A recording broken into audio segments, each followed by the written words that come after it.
Good morning students. இன்னைக்கு polity சீரீஸில் class 8 fundamental rights part 3 discuss பண்ணலாங்க. ஸோ ஆல்ரெடி ஆர்டிக்கல் 13 டிஸ்கஸ் பண்ணிட்டோம். அதுக்கப்புறம் பார்த்தீங்கன்னா ஈக்குவலிட்டியில் 14 to 18 அந்த கேட்டகரியும் டிஸ்கஸ் பண்ணியாச்சு. தென் நெக்ஸ்ட்டு ஃப்ரீடம் கேட்டகரியில் 19 to 22வும் டிஸ்கஸ் பண்ணிட்டோம். தென் நெக்ஸ்ட் வந்து பார்த்தீங்கன்னா எக்ஸ்ப்ளாய்டேஷன், ரைட் எகெயின்ஸ்ட் எக்ஸ்ப்ளாய்டேஷன் அந்த கேட்டகரியில் இன்னைக்கு ஆர்டிக்கல் 23 and 24 டிஸ்கஸ் பண்ணலாம். ஸோ ஃபர்ஸ்ட் ஆர்டிக்கல் எக்ஸ்ப்ளாய்டேஷனில் என்ன அப்படின்னு பார்த்தீங்கன்னா ஆர்டிக்கல் 23 prohibition of traffic in human beings and forced labour. So நம்ம டிஃப்ரெண்ட் கேட்டகரிஸ் வந்து ஃபண்டமெண்டல் ரைட்ஸில் இருக்குது அப்படின்னு சொல்லி டிஸ்கஸ் பண்ணோம். ஸோ அதோட நேச்சரை பொறுத்து அதுக்கு வந்து பார்த்திங்கன்னா அந்த கேட்டகரிக்கு நேம் வச்சுருப்பாங்க. ஸோ இதுலேயே வந்து பார்த்திங்கன்னா ஒரு பர்சனை வந்து எக்ஸ்ப்ளாய்ட் பண்ணக்கூடாது. அது யாராக வேணாலும் இருக்கலாம், எந்த ஜெண்டராக இருந்தாலும் இருக்கலாம். எக்ஸ்ப்ளாய்ட் பண்ணக்கூடாது, அதுக்கான ப்ரொடெக்ஷன்ஸ் என்ன இருக்குது ஒருவேளை எக்ஸ்ப்ளாய்ட் பண்ணால் அப்படிங்கிறது வந்து பார்த்திங்கன்னா ஆர்டிகல் 23ல் இருக்கும். ஸோ இதில் யார் இந்த ஜெண்டர் அப்படிங்கிற மாதிரி ஸ்பெசிஃபிக்காக இல்லாமல் எல்லா ஜெண்டரையுமே வந்து பார்த்திங்கன்னா இதில் மென்ஷன் பண்ணியிருப்பாங்க. மேல், ஃபீமேல், அதுக்கடுத்து டிரான்ஸ்ஜெண்டர் ப்ளஸ் சில்ட்ரன், காமனாக எல்லாருக்குமான ப்ரொடெக்ஷன்ஸ் வந்து பார்த்திங்கன்னா ஆர்டிகல் 23ல் இருக்கும். இதில் முக்கியமாக வேறு என்ன ப்ரொடெக்ஷன்ஸ் இருக்குது அப்படின்னா பர்சன், அதாவது மென் ஆர் விமன், அவங்கள வந்து பார்த்திங்கன்னா வாங்கவோ விற்கக்கூடாது அப்படிங்கிற ப்ரொவிஷன்ஸ் வந்து பார்த்திங்கன்னா இதில் தான் இருக்கும். Selling and buying of women, child, இது வந்து பார்த்திங்கன்னா ப்ரொஹிபிட்டட். அதுக்கு ரிலேட்டடாக நிறைய லாஸ் வந்து பார்த்திங்கன்னா பாஸ் பண்ணியிருப்பாங்க. ஃபார் எக்ஸாம்பிள் நமக்கு ஃபேமஸாக தெரிஞ்சிருக்கும், நிறைய கைண்ட் ஆஃப் எக்ஸ்ப்ளாய்டேஷன்ஸ் வந்து பார்த்திங்கன்னா ஹியூமனுக்கு நடந்திருக்கும் 1950க்கு முன்னாடி. அதுக்கப்புறம் 50க்கு அப்புறமும் நிறைய இடத்துல இருந்திருக்கும். ஸோ அதெல்லாம் ஸ்டாப் பண்ணுறதுக்காக நிறைய ஆக்ட்ஸ் வந்து பாஸ் பண்ணியிருப்பாங்க. ஃபார் எக்ஸாம்பிள் விமன் எக்ஸ்ப்ளாய்டேஷன் அந்த டைமில் வந்து பார்த்திங்கன்னா நிறைய இடத்துல டெம்பிள்லாம் இருந்திருக்கும். ஃபார் எக்ஸாம்பிள் விடோ விமனை வந்து பார்த்திங்கன்னா ஏதாவது ஒரு டெம்பிளில் விட்டுட்டாங்கன்னா, ஸோ டெம்பிள் பர்பஸ்க்காக விட்டுருப்பாங்க, நார்மலாக சர்வீஸ் ஓரியன்டாக. பட் அந்த விமனை வந்து மிஸ்யூஸ் பண்ணியிருப்பாங்க. ஸோ அதை ப்ரொடெக்ட் பண்ணுறதுக்காக சில லாஸ்லாம் வந்து பாஸ் பண்ணியிருப்பாங்க. அதில் ஒரு சிஸ்டம் தான் வந்து பார்த்திங்கன்னா அபாலிஷன் ஆஃப் தேவதாசி ஆக்ட். ஓகேங்களா? ஸோ அந்த தேவதாசி சிஸ்டத்துக்கு எதிராக ஒரு ஆக்ட் வந்து பாஸ் பண்ணியிருப்பாங்க. தமிழ்நாட்டில் இருந்து கூட வந்து பார்த்திங்கன்னா சில விமன்ஸ் வந்து பார்த்திங்கன்னா அந்த சிஸ்டத்தை அபாலிஷ் பண்ணணும் அப்படின்னு சொல்லி போராடி இருப்பாங்க. தென் நெக்ஸ்ட் வந்து பார்த்தீங்கன்னா பெக்கர் சிஸ்டம், இல்லை வந்து பார்த்தீங்கன்னா ஃபோர்ஸ்டு லேபர் சிஸ்டம். அது என்ன அப்படின்னா ஒரு பர்சன்ட்ட வேலை வாங்கிட்டு அவங்களுக்கான சேலரி அண்ட் ரெமுனரேஷன் கொடுக்காம இருக்கிறது. ஓகேங்களா? இது இல்லாமல் நார்மலாக நமக்கு தெரியும் ஒர்க்கிங் ஹவர்ஸ், ஒரு பர்டிகுலர் ஹவர்ஸ் வந்து கவர்மெண்ட் ஆஃப் இந்தியா ஃபிக்ஸ் பண்ணியிருப்பாங்க.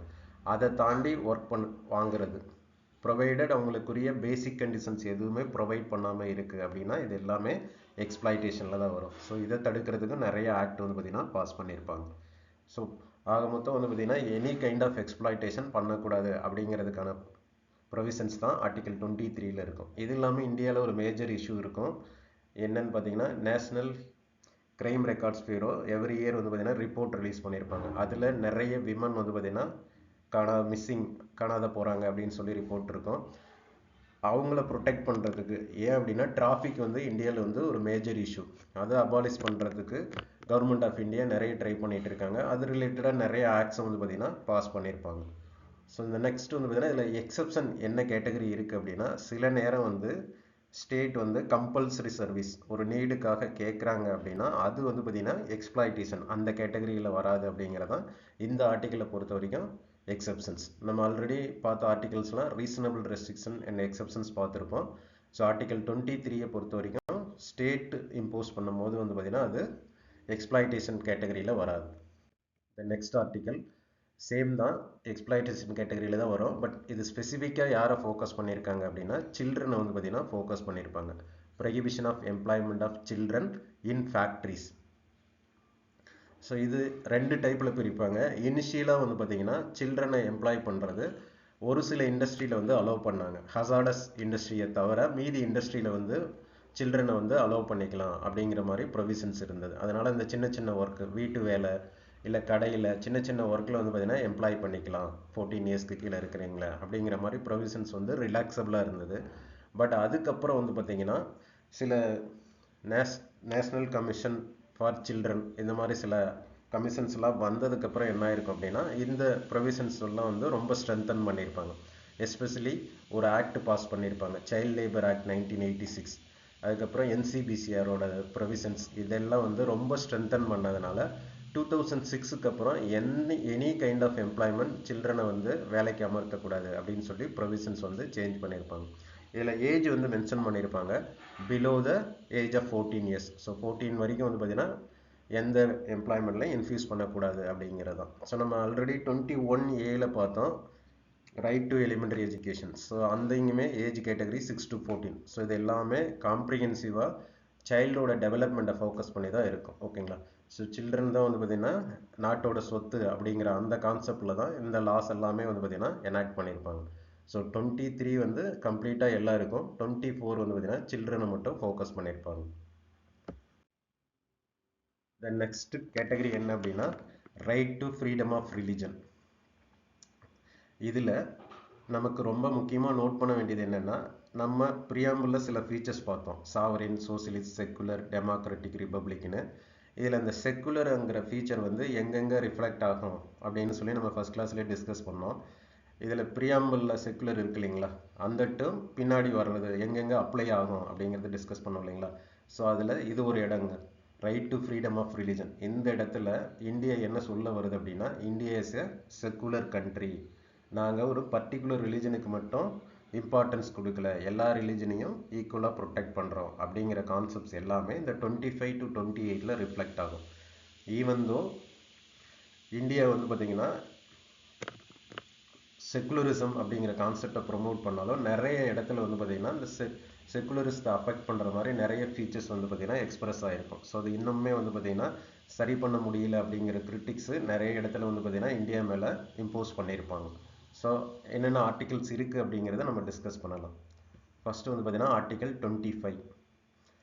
ஸோ இதில் தான் வந்து பார்த்திங்கன்னா ஒரு பர்சன், ஒரு இண்டிவிஜுவலோட ரிலிஜியஸ் ரைட்ஸ் என்ன இருக்குது, அதுக்கான ப்ரொடெக்ஷன்ஸ் என்னென்ன இருக்குது அப்படிங்கிறது எல்லாமே இந்த ஆர்டிகல் 25 தான் சொல்லியிருப்பாங்க. அதை ஒரு 4 கேட்டகரிகளில் பிரிச்சிருப்பாங்க. Freedom of conscience, right to profess, practice and propagate. So இதில் ஃபஸ்ட்டு ஃப்ரீடம் ஆஃப் கன்சைன்ஸ் அப்படிங்கிறது நமக்கு எந்த கடவுள் பிடிக்குதோ இல்லை நமக்கு எந்த உருவம் பிடிக்குதோ, நம்ம மனசாட்சிக்கு எது விருப்பமாக இருக்கோ அதை வந்து பார்த்திங்கன்னா நம்ம ப்ரே பண்ணிக்கலாம், கடவுளாக ஃபாலோ பண்ணிக்கலாம் அப்படிங்கிறது தான் அந்த concept freedom of conscience. So இதில் நம்மளோட கன்சைன்ஸ்க்கு வந்து பார்த்திங்கன்னா இந்தியா வந்து ரெஸ்பெக்ட் கொடுக்கறது அப்படிங்கிறது தான் inner freedom of individual. So நம்ம எந்த ஒரு கிரியேச்சர்ஸு கூட வந்து நம்ம கடவுளாக வழிபட்டுக்கலாம், இல்லை ஒரு பிக்சர்ஸை வந்து வழிபட்டுக்கலாம், ஒரு நேச்சரை வந்து கடவுளாக வழிபட்டுக்கலாம் அப்படிங்கிறது தான் இந்த கான்செப்ட். தென் செகண்ட் வந்து பார்த்திங்கன்னா ரைட் டு ப்ரொஃபஸ்.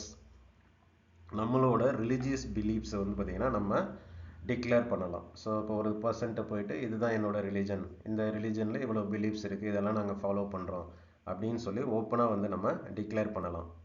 அதுதான் செகண்ட் ப்ரொஃபஸ் அப்படிங்கிறது. ஸோ அதுக்கான இப்போ ரைட்ஸ் வந்து பார்த்திங்கன்னா நமக்கு அவைலபிளாக இருக்குது. நீங்கள் என்ன ரிலீஜனாக வேணாலும் இருக்கலாம், பட் அந்த ரிலீஜனை பற்றி நீங்கள் பேசிக்கலாம்.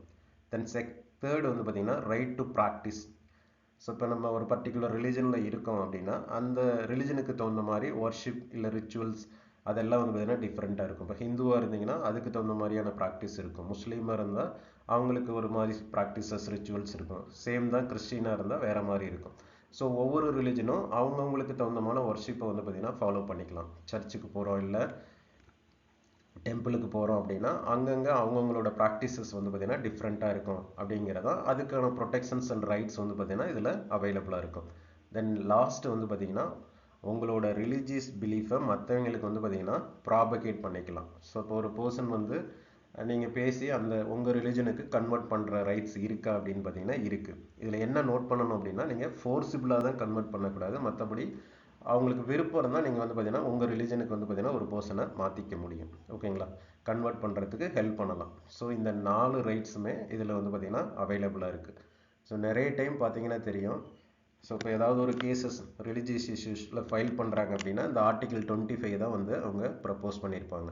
சபரிமலா இஷ்யூ, இன்னும் வந்து பார்த்திங்கன்னா ஹிஜாப் இஷ்யூ கர்நாடகாவில் வந்தப்போ, இது எல்லாமே வந்து பார்த்திங்கன்னா அந்த டைமில் எந்த ஆர்டிக்கிள் அவங்க கோட் பண்ணியிருப்பாங்கன்னா ஆர்டிகல் 25 எங்களுக்கு ரிலீஜியஸ் ரைட்ஸ் இருக்குது அப்படிங்கிற மாதிரி சொல்லியிருப்பாங்க.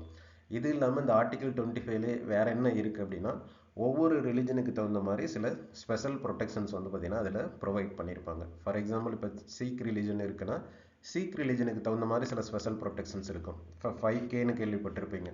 ஸோ இதில் இப்போ அவங்க வந்து பார்த்திங்கன்னா ஒரு கத்தி வேணும்னா வச்சுக்கலாம், ஏன்னா அந்த ரிலீஜியஸ் பிலீஃப் அது. பட் அதுக்கு தகுந்த மாதிரி டைமென்ஷன் வந்து பார்த்தீங்கன்னா மென்ஷன் பண்ணியிருப்பாங்க. அதை வந்து அவங்க எங்கே வேணாலும் எடுத்துக்கிட்டு போகலாம், அலௌடு. ஓகேங்களா? ஸோ இது சீக் ரிலிஜனுக்கு மட்டும் இருக்கிற ஸ்பெஷல் ப்ரொடெக்ஷன்ஸ். ஸோ இந்த மாதிரி ஒவ்வொரு ரிலிஜனுக்கு தகுந்த மாதிரியும் ஸ்பெஷல் ப்ரொடெக்ஷன்ஸ் வந்து ஆர்டிகல் 25ல மென்ஷன் பண்ணியிருப்பாங்க. ஸோ ஒரு இண்டிவிஜுவலுக்கான ரிலிஜியஸ் ரைட்ஸ் தான் ஆர்டிகல் 25ல மென்ஷன் ஆகிருக்கும்.